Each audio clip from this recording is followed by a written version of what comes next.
Hello all of you, this is study point classes. और आज का हमारा टॉपिक है इंफॉर्मेशन सर्विसेज का पहला पार्ट, रेफरेंस सर्विसेज। अगर आप भी पहली बार हमारे चैनल पर आए हैं और अभी तक आपने हमारे चैनल को सब्सक्राइब नहीं करा है तो प्लीज़ हमारा चैनल सब्सक्राइब कर लीजिए। अगर आप तैयारी कर रहे हैं लाइब्रेरी साइंस के किसी भी एग्ज़ाम की, लाइक KVS, NVS या नेट के एग्ज़ाम की, या फिर UGC नेट पेपर 1 की, तो भी हमारा आप चैनल सब्सक्राइब कर लीजिए। तो शुरू करते हैं।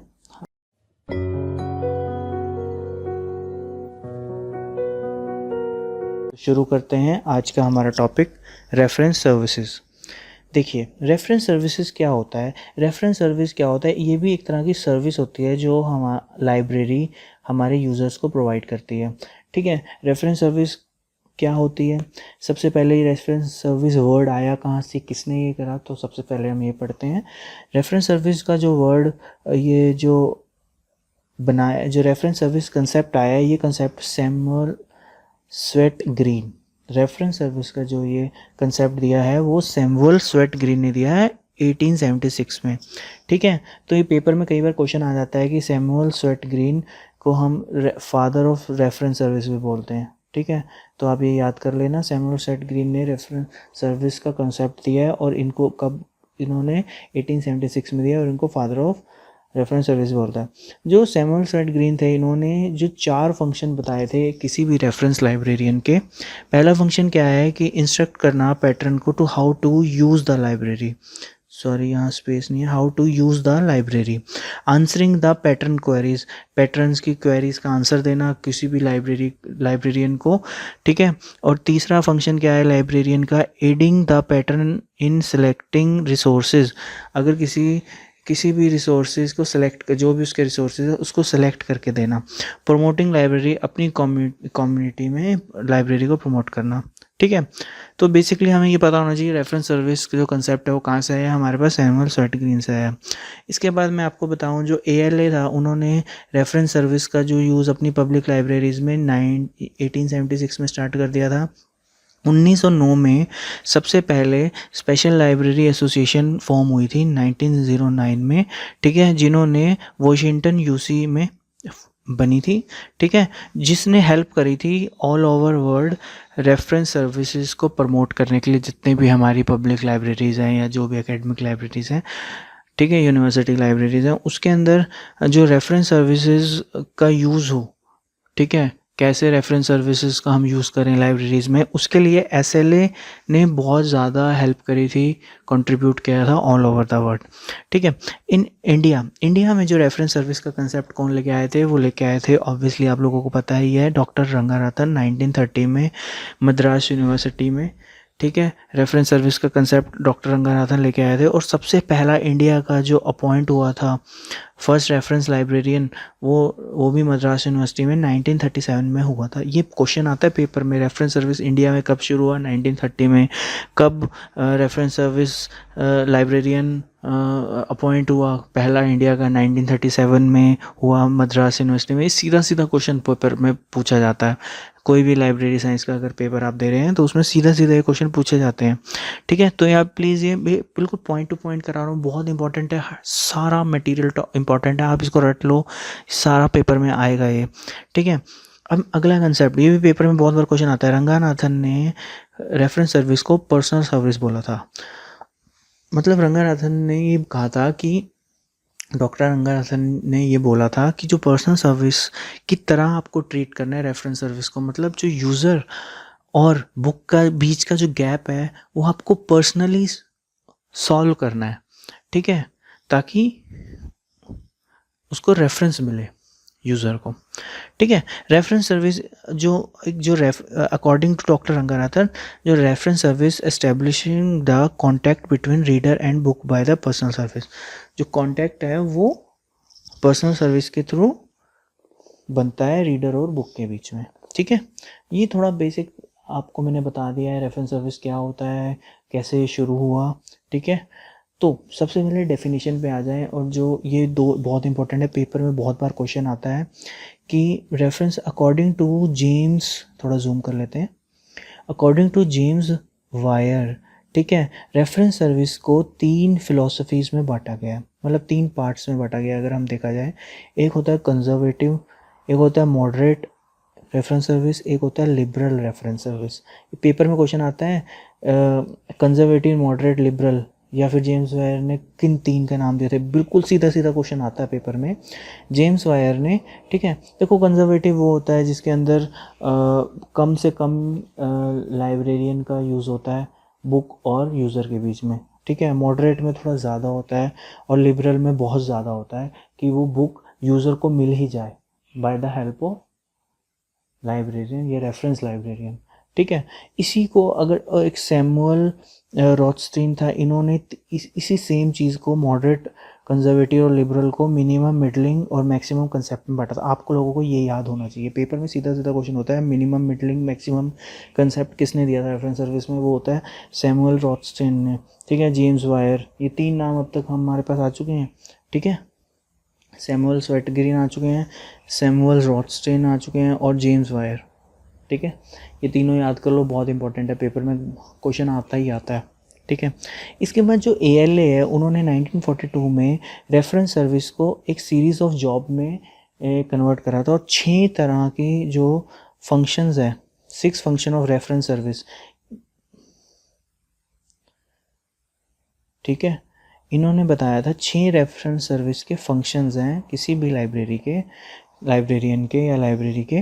ठीक है, तो क्या क्या है वो फंक्शन, ये याद कर लो, पेपर में ये भी कई बार क्वेश्चन पूछा जाता है ALA ने कितने फंक्शंस रेफरेंस सर्विस के लिए बनाए, तो 6, 4, 3, 2, 6, ऐसे पेपर में क्वेश्चन आता है। तो ये याद कर लो 6 बनाए थे, और कौन कौन से थे वो, ये भी पेपर में आ सकते हैं। सुपरवाइजरी फंक्शन, ठीक है, आपको सुपरवाइज कैसे करना है, इंस्ट्रक्शन फंक्शन, इन्फॉर्मेटरी फंक्शन आपका होना चाहिए, गाइडेंस फंक्शन आपका होना चाहिए, बिब्लियोग्राफिक फंक्शन होना चाहिए किसी भी लाइब्रेरियन का, और अप्रेजल फंक्शन होना चाहिए। ठीक है, इसके बाद नेक्स्ट अगर हम देखते हैं, अकॉर्डिंग टू SR रंगानाथन, जो SR रंगानाथन के अकॉर्डिंग 2 तरह के रेफरेंस सर्विस होते हैं। ठीक है, एक होता है रेडी रेफरेंस सर्विस, एक होता है लॉन्ग रेंज रेफरेंस सर्विस। ठीक है, या इसको शॉर्ट रेंज भी बोलते हैं और लॉन्ग रेंज भी बोलते हैं, या रेडी रेफरेंस, मतलब हम रेडी रेफरेंस सर्विस को शॉर्ट रेंज रेफरेंस सर्विस भी कहते हैं। ठीक है, इसके बाद जो रेडी रेफरेंस सर्विस है, वो रेडी रेफरेंस जो, अब रेडी रेफरेंस सर्विस क्या होता है, रेडी रेफरेंस सर्विस का मकसद क्या है। देखो, रेफरेंस सर्विस क्या होता है, इन्फॉर्मेशन देना यूज़र को जल्दी से जल्दी। ठीक है, तो अगर आप बहुत ज़्यादा जल्दी देते हो तो उसको हम कहते हैं रेडी रेफरेंस। मतलब कुछ क्वेश्चंस ऐसे होते हैं जो यूज़र आपसे पूछता है, या आपका पैटर्न आपसे पूछता है, लाइक आपसे पूछेगा ताजमहल कहाँ लोकेटेड है, श्रीलंका का प्राइम मिनिस्टर कौन है। ठीक है, जिसका जवाब आप रेफरेंस बुक से दे सकते हो। ठीक है, जो आप तुरंत दे सकते हो, मतलब आधे घंटे के अंदर दे सकते हो, उसको हम बोलते हैं, मतलब आप जैसे जिसका आंसर आधे घंटे। देखो, रेडी रेफरेंस सर्विस में क्या होता है, शॉर्ट रेंज सर्विस होता है, और रेडी रेफरेंस सर्विस क्या होता है, जैसे किसी यूज़र ने आपसे क्वेश्चन पूछा कि ये कहाँ है, मतलब मान लीजिए प्राइम मिनिस्टर ऑफ श्रीलंका कौन है, ठीक है, फाइनेंस मिनिस्टर ऑफ इंडिया कौन है, या कुछ भी क्वेश्चन आपसे पूछा जिसका आप आंसर रेफरेंस बुक्स के अकॉर्डिंग मतलब रेफरेंस बुक्स से दे सकते हो, मतलब विद इन 30 मिनट या कुछ सेकेंड्स में, कुछ मिनटों में, कुछ सेकेंड। ठीक है, 30 मिनट्स के अंदर अंदर, मतलब डॉक्टर रंगानाथन ने बोला अगर 30 मिनट्स के अंदर अंदर आप उसके सर्विस प्रोवाइड कर सकते हो यूज़र को, उसको बोलते हैं हम रेडी रेफरेंस सर्विस। अगर 30 मिनट से आप ज़्यादा लेते हो टाइम, फॉर एग्ज़ाम्पल 2 घंटे 3 घंटे, मान लो किसी रिसर्चर को कोई रिसर्च पेपर चाहिए कोई, ठीक है, बट उसको अब ढूंढने में टाइम लगता है ना, तो आप ढूंढेगा लाइब्रेरियन, तो उसको ये अब लॉन्ग रेंज रेफरेंस सर्विस है, ये स्पेशली यूज्ड होता है रिसर्च लाइब्रेरीज या स्पेशल लाइब्रेरीज में, और इसको टाइम लगता है आंसर देने में। ठीक है, ये आपको पता होना चाहिए। सोर्स ऑफ इन्फॉर्मेशन क्या हो सकता है, प्राइमरी सोर्स हो सकते हैं, जर्नल्स हो सकते हैं, या कोई भी इन्फॉर्मेशन मान लीजिए उस लाइब्रेरी में अवेलेबल नहीं है, वो किसी और लाइब्रेरी या किसी और रिसर्च सेंटर से आपके लिए लेके आएगा, ठीक है, प्रोवाइड करवाएगा, तो उसको हम क्या कहते हैं, लॉन्ग रेंज रेफरेंस सर्विस। ठीक है, तो पेपर में कई बार क्वेश्चन आ जाता है 30 मिनट्स वाला भी, ये याद कर लो, 30 मिनट के अंदर अंदर। तो ये भी बहुत इंपॉर्टेंट कंसेप्ट है जो डॉक्टर SR रंगानाथन ने दिया था, रेडी रेफरेंस सर्विस का और लॉन्ग रेंज रेफरेंस सर्विस का। इसके बाद आ जाओ types of information services. Types of information services क्या होता है कि कौन कौन सी टाइप ऑफ इंफॉर्मेशन सर्विसेज होती हैं जो प्रोवाइड करता है लाइब्रेरी एक यूज़र को, ठीक है, ताकि उसको इन्फॉर्मेशन मिले ना, ठीक है। तो सबसे पहले कौन सी होती है, देखो रेफरेंस सर्विसेज हमने पढ़ लिया क्या होता है, लिटरेचर सर्च हो सकता है, बिब्लियोग्राफी कंपाइलेशन हो सकता है, डॉक्यूमेंट डिलीवरी होता है, ठीक है। बेसिकली देखो इसको 3 पार्ट में बांटा हुआ है, 3 पार्ट में। एक तो रिएक्टिव सर्विस, एक होता है प्रोएक्टिव। रिएक्टिव होता है यूज़र के रिक्वेस्ट पे आपने रिस्पॉन्स किया, फॉर एग्जांपल किसी यूज़र को कोई लिटरेचर चाहिए तो आपने लिटरेचर सर्च करके दिया, ठीक है, मतलब अगर यूज़र ने मांगा तभी उसको दिया, ठीक है। एक होता है प्रोएक्टिव, मतलब कि आपको पता है यूज़र को ये चाहिए होगा, ठीक है, तब आप उसको पहले ही सर्विस दे रहे हो, जैसे करंट अवेयरनेस सर्विस, एसडीआई, ठीक है, एब्स्ट्रैक्टिंग सर्विस, रिपोर्ट्स, ठीक है, ये क्या होता है प्रोएक्टिव सर्विस। तो ये पता होना चाहिए आपको, ठीक है। अभी हम आगे पढ़ेंगे डिटेल में करंट अफेयर सर्विसेज क्या होते हैं या एसडीआई क्या होता है, ठीक है, ये हम आगे डिटेल में पढ़ेंगे। अब एक ये इंपॉर्टेंट पेपर में क्वेश्चन आता है, कई बार ALA, अमेरिकन लाइब्रेरी एसोसिएशन से हम कर देते हैं, बट ALA एक रेफरेंस सर्विस है जो कि मेलविल डावरी ने, ठीक है, मेलविल डावरी ने बोला था कि आस्क लाइब्रेरी एनीथिंग, कि पेपर में सीधा सीधा क्वेश्चन आता है, बहुत इंपॉर्टेंट है ये, ठीक है, आस्क लाइब्रेरी एनीथिंग। तो इसमें क्या इन्होंने बोला था, the reference service should include, reference service में क्या क्या इंक्लूड होना चाहिए, मेलविल डावरी ने इन्होंने बोला था द प्रोवाइडिंग इन्फॉर्मेशन, आपको इन्फॉर्मेशन प्रोवाइड करनी है रेफरेंस बुक से, लाइक एनसाइक्लोपीडिया, डायरेक्टरीज, ये हमने पिछले वीडियो में पढ़ा हुआ है, ठीक है। अगर आपने ये वीडियो नहीं देखी है तो आप एनसाइक्लोपीडिया क्या होता है ये वीडियो आप देख सकते हैं, ठीक है। उसके बाद यूज़र एजुकेशन, यूज़र ओरिएंटेशन, ठीक है, आपको आंसर्स, फैक्चुअल आंसर्स पता होने चाहिए आपको, उसी टाइम फैक्चुअल आंसर्स बताने हैं, यूज़र एजुकेशन, यूज़र ओरिएंटेशन करना है आपने, यूज़र को असिस्ट करना है, लिटरेचर का सर्च करना है और रेफरल करना है, ठीक है। तो ये टाइप्स ऑफ इंफॉर्मेशन सर्विसेज हो गया। इसके बाद बहुत इंपॉर्टेंट है करंट अवेयरनेस सर्विस क्या होता है। देखो आपको पता ही है कोई भी करंट अवेयरनेस सर्विस क्या होती है, जो कि मीन्ड बाय स्पीडी अनाउंसमेंट और न्यूली एक्वायर्ड, कोई भी न्यूली एक्वायर्ड इन्फॉर्मेशन है, ठीक है, कोई भी करंट अवेयरनेस अगर आपकी इन्फॉर्मेशन में आ रही है, करंट इन्फॉर्मेशन आ रही है, वो कैसे, ठीक है, अनाउंस करी जाए यूज़र को कि देखो हमारे ये करंट आ गया है हमारे पास, ठीक है, तो वो सर्विस को क्या बोलते हैं, current awareness service. Basically this service are design to make user aware of their latest development in the field of their interest, मतलब यूज़र को ये बताने के लिए कि उसकी एरिया ऑफ इंटरेस्ट में एक डेवलपमेंट या डेवलपमेंट ये नई नई आई हैं, ताकि वो एक तरह से अपडेट रह सके यूज़र, ठीक है। अब ये कैसे हो सकता है, कंटेंट बाय जर्नल से हो सकता है, एसडीआई से हो सकता है, और इसके काफ़ी सारे मेथड्स हैं, ठीक है। अब अभी इसके बाद स्टेप्स क्या होते हैं हमारे कंट्रोल अवेयरनेस सर्विसेज के, ठीक है। सबसे पहले आपको रिव्यू और स्कैन डॉक्यूमेंट करना है इमीडिएटली, जैसे ही आपको पास कोई डॉक्यूमेंट आता है तो आपको उसको सबसे पहले उसको रिव्यू करना है और उसको स्कैन कर लेना है, ठीक है। सिलेक्ट इन्फॉर्मेशन रिकॉर्ड डॉक्यूमेंट, तो जैसे उसी टाइम उस इंफॉर्मेशन को सिलेक्ट कर लेना है और रिकॉर्ड कर लेना है, ठीक है। और जो भी जिस ग्रुप, जो भी आपके ग्रुप्स बने हुए हैं अपने यूज़र्स के, किसी यूज़र को किसी चीज़ में इंटरेस्ट है, कि कोई फील्ड इंटरेस्ट है किसी का, तो उसके अकॉर्डिंगली आपने ग्रुप कर लेना है।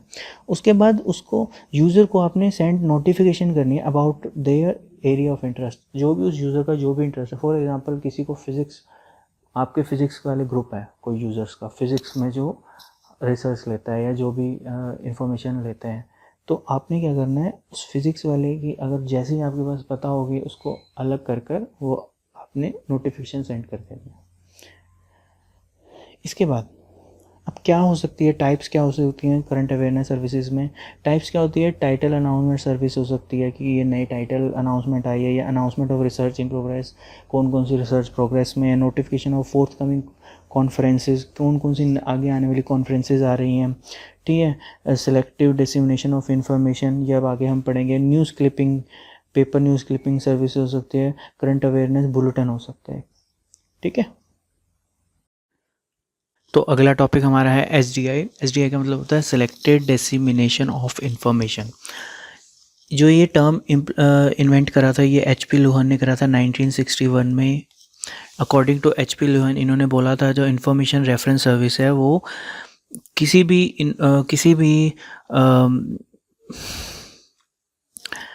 एच पी लुहान ने ये बोला था जो information service given by any institute help by machine to the users, मतलब मशीन के द्वारा यूज़र्स को या कंप्यूटर के द्वारा यूज़र्स को इन्फॉर्मेशन प्रोवाइड करने के लिए, ठीक है, जो सर्विस यूज़ होती है उसको हम क्या कहते हैं, एस डी आई। ठीक है, देखो 1950 के बाद जब कंप्यूटर्स आ गए थे, ठीक है, या 1960 के बाद जब लाइब्रेरीज़ ने ये CAS का करंट अवेयरनेस सर्विस का use with the use of systems करा, उसको SDI मेनली बोलते हैं। ठीक है, SDI भी क्या है, is a type of CAS, ठीक है, which keep user in touch with the latest development in the field of users interest. ठीक है, यूज़र इंटरेस्ट के अकॉर्डिंग जो भी लेटेस्ट डेवलपमेंट आ रही है। और personalise service means to individual user group of user having identical information in need, मतलब जो भी पर्सनल, एक तरह की पर्सनलाइज सर्विस प्रोवाइड करना जो भी इस यूज़र का नीड है, उसकी जो भी यूज़र की नीड के अकॉर्डिंग। अब करेक्टरिस्टिक क्या है SDI की, it concern with the published information, ये पब्लिश इन्फॉर्मेशन का कंसर्न करता है। The source of current information may be available both with outside the organisation. It is computerise assisted service, ये कंप्यूटराइज असिस्टेड सर्विस है। Paper में बहुत बार question आता है कंपोनेंट क्या है SDI के, देखो ये बहुत इंपॉर्टेंट है। कई बुक्स में लिखे हुए हैं 6 हैं, कई में 7 हैं। ठीक है, तो कईयों में जो सेकंड पॉइंट दे रखा है ना, इसको दो में बांट रखा है। ठीक है, देखो अब क्या होता है, सबसे पहला होता है यूज़र प्रोफाइल। यूज़र प्रोफाइल क्या होता है कि हर लाइब्रेरियन अपने यूज़र का एक प्रोफाइल बना लेता है। ठीक है, कि उसकी क्या लाइक्स हैं, क्या वो पढ़ना पसंद करता है, किस फील्ड की उसको इन्फॉर्मेशन चाहिए। दूसरा, जो लाइब्रेरियन है वो डॉक्यूमेंट का प्रोफाइल बनाएगा, कोई भी उसके पास डॉक्यूमेंट आता है तो उसका प्रोफाइल बनाएगा। ठीक है, मान लीजिए ये इस सब्जेक्ट का है, ये इस सब्जेक्ट का डॉक्यूमेंट है, और उसके बाद उस डॉक्यूमेंट का डाटाबेस तैयार करेगा। ठीक है, तीसरा होता है matching user profile with document profile. Paper में कई बार क्वेश्चन आता है किसके अंदर यूज़र प्रोफाइल और डॉक्यूमेंट प्रोफाइल को मैच करता है, मतलब अब जो यूज़र का प्रोफाइल बनाया हुआ है और जो डॉक्यूमेंट प्रोफाइल बना है उसको मैच करता है। ठीक है, मान लीजिए मतलब डाटाबेस से मैच करेगा। अभी कोई हमारे पास मान लीजिए फिज़िक्स की कोई इन्फॉर्मेशन आई, फिज़िक्स का कोई जर्नल आया। ठीक है, तो यूज़र को कैसे देना है, तो हमारे पास यूज़र प्रोफाइल में होगा ना कि भी यूज़र जो फिज़िक्स एरिया ऑफ इंटरेस्ट के हमारे पास यूज़र्स हैं उससे मैच होगा। उसके बाद क्या होगा, तीसरे पॉइंट मैच हो गया, चौथे में नोटिफिकेशन, यूज़र को नोटिफिकेशन जाएगा। ठीक है, पाँचवें में क्या होता है, फीडबैक होता है, यूज़र से फीडबैक मिलेगा। और 6 जो पॉइंट है वो है कंपोनेंट क्या है, मॉडिफिकेशन। अगर कोई नीड है उसमें मॉडिफिकेशन तो उसमें मॉडिफिकेशन करी जाएगी। तो ये बहुत इंपॉर्टेंट है, सीधा क्वेश्चन आता है कितने कंपोनेंट होते हैं SDI के, और ये कंप्यूटराइज सर्विस है SDI। ठीक है, और it is a part of CAS current awareness service. ठीक है, इसके बाद डॉक्यूमेंट डिलीवरी सर्विस। देखो डॉक्यूमेंट डिलीवरी सर्विस क्या होता है, document delivery service also known as document supply service. ठीक है, with the help of supply of documents either original या फिर कॉपी। लाइब्रेरी द्वारा कोई भी डॉक्यूमेंट को अगर सप्लाई किया जाता है, चाहे आप उसकी कॉपी भेज रहे हो, मेल कर रहे हो, चाहे आप उसकी हार्ड कॉपी में फॉर्म में दे रहे हो, इलेक्ट्रॉनिक फॉर्म में दे रहे हो यूज़र के डिमांड पर, उसको क्या बोलते हैं, डॉक्यूमेंट डिलीवरी सर्विस। ये भी एक तरह से रेफरेंस सर्विस ही है। ठीक है, लाइब्रेरी की। डॉक्यूमेंट सप्लाई सेंटर्स भी अब काफ़ी हैं, जो पेपर में कई बार क्वेश्चन आ जाते हैं कौन कौन से डॉक्यूमेंट सप्लाई सेंटर्स हैं। देखो ये इंपॉर्टेंट डॉक्यूमेंट सप्लाई सेंटर्स हैं, ये याद कर लो। National library of medicine USA, national library of document supply UK, national institute of science NICAR New Delhi, ये इंपॉर्टेंट है। ठीक है, document delivery service library, national library of Australia, document delivery service of INFLIBNET Ahmedabad. ठीक है, इसके बाद अब जैसे हमारे पास डॉक्यूमेंट डिलीवरी सर्विस में अब क्या इलेक्ट्रॉनिक डॉक्यूमेंट डिलीवरी सिस्टम भी अब आ चुका है। आपको पता ही है अब सारे डॉक्यूमेंट्स, ठीक है, इलेक्ट्रिकली जो डिलीवरिंग सिस्टम्स हैं या सॉफ्टवेयर्स हैं वो आ गए हैं। The system employing the electronic technology, जो भी इलेक्ट्रॉनिक टेक्नोलॉजी रिक्वायर होती है फॉर रिसिप्ट और request and the supply of document electronically, उसको हम क्या बोलते हैं, इलेक्ट्रॉनिक डॉक्यूमेंट सिस्टम्स। दो इसके एग्जांपल दे रखे हैं, document delivery system by Infotrieve inc या inter library loan system of OCLC।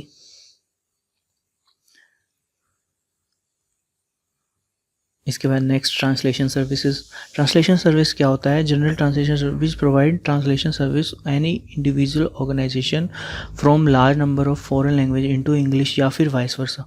मतलब कि किसी भी डॉक्यूमेंट को ट्रांसलेट करना, उसकी लैंग्वेज को ट्रांसलेट करना किसी भी लैंग्वेज से इंग्लिश में या फिर वाइस वर्सा इंग्लिश से किसी भी लैंग्वेज में ट्रांसलेट करना, उसको वो भी लाइब्रेरीज द्वारा किया जाता है और उसको क्या बोलते हैं हम, ट्रांसलेशन सर्विसेज। इंडिया में कौन करता है, NSCAIR। पेपर में क्वेश्चन आता है ट्रांसलेशन सर्विस इंडिया में कौन प्रोवाइड करता है, सीधा सीधा क्वेश्चन में आता है पेपर, ठीक है। इंटरनेशनल ट्रांसलेशन सेंटर जो है 1975 से 1997 formally European translation centre delve में रहा है, ठीक है। अब जो इंडेक्स ट्रांसलेशन है पब्लिश बाय यूनेस्को, इसको यूनेस्को करता है, ठीक है। NCST मुंबई ने एक डेवलप करा है टूल ट्रांसलेट करने के लिए इंग्लिश से हिंदी में, ठीक है। तो मेनली आपको ये पता होना चाहिए NISCAR ये प्रोवाइड करता है, ठीक है। तो अभी इस वीडियो में इतना ही। अगर आप भी तैयारी कर रहे हैं कोई भी लाइब्रेरी साइंस के एग्ज़ाम की और UGC नेट पेपर 1 की, तो हमारा चैनल सब्सक्राइब कर लीजिए। अगर आपको हमारा ये वीडियो पसंद आई हो तो वीडियो को लाइक कर दीजिए, अपने फ्रेंड ग्रुप में इसको शेयर करिए, और अगर कुछ आपको पूछना हो तो आप हमारे कमेंट ज़रूर करिए। Thank you.